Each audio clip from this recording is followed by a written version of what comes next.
Olá pessoal, vamos falar hoje sobre as 7 ferramentas do controle da qualidade, ou as 7 principais ferramentas que nos auxiliam nas tomadas de decisão no dia a dia. Essas 7 ferramentas, como são conhecidas, são, entre outras, o fluxograma, o diagrama de Pareto, as folhas de verificação, o diagrama de Ishikawa, também conhecido como diagrama de causa e efeito, ou diagrama de espinha de peixe. Temos também o diagrama de dispersão, o histograma e as cartas de controle de processo.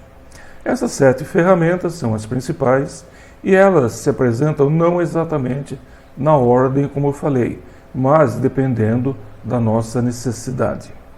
Porém, uma coisa é certa: o controle de qualidade precisa ser baseado em fatos e não na experiência ou na intuição de quem está coordenando este processo.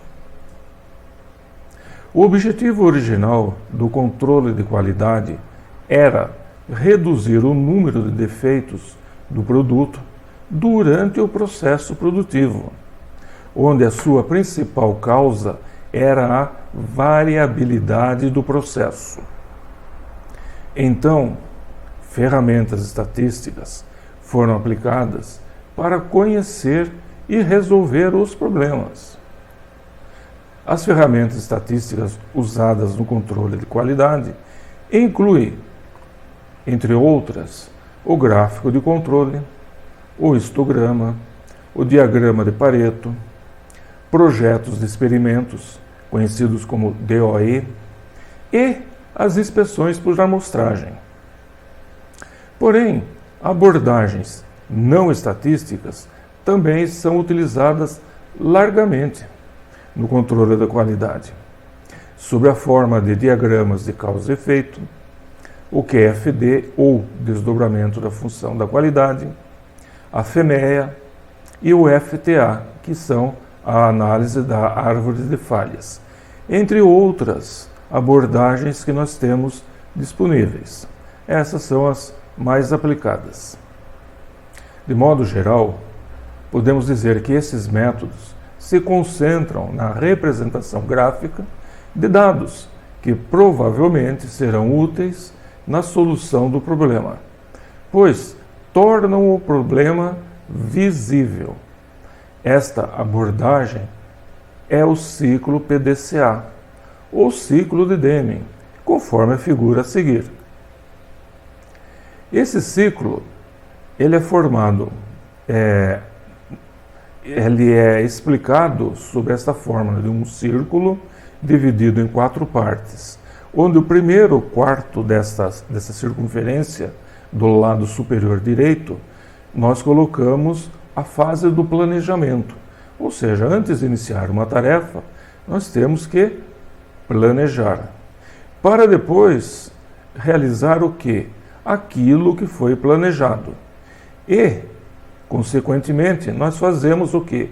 A verificação do que estamos fazendo para ver se está coincidindo com aquilo que foi planejado. Caso esteja correndo conforme o que foi planejado, damos sequência nas atividades. Caso contrário, nós temos que tomar uma ação. Que ação seria essa?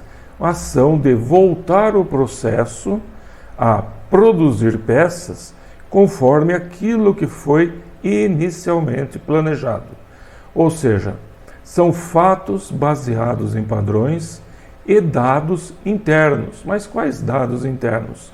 Registros de inspeções, análise dos problemas em loco ao lado da máquina e assim por diante. Ok? O importante é deixar bem claro que são fatos baseados em padrões, em registros obtidos no processo de fabricação. Podemos definir o PDCA da seguinte forma: ele é assim chamado devido ao nome em inglês de cada uma das etapas que compõem. O P vem do verbo to plan, ou seja, planejar. O D vem do verbo to do, ou seja, fazer, executar. O C vem do verbo to check, ou seja, checar, analisar ou verificar.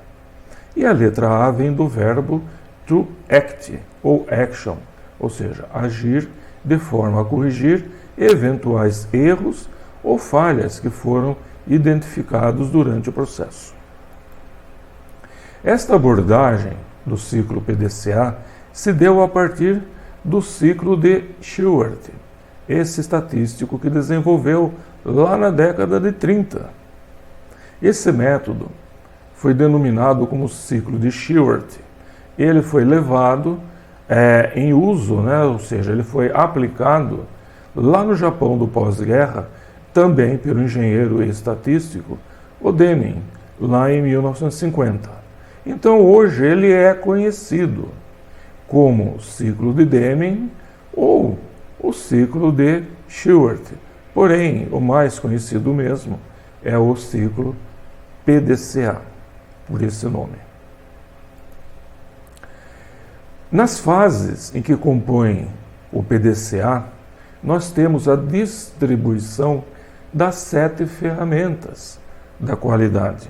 Então aqui nós temos essa figura como exemplo, ou seja, na fase de planejamento nós utilizamos algumas ferramentas, na fase da execução, na fase da verificação e na fase do agir, sempre em cima de fatos, de conclusões, de registros. Ok?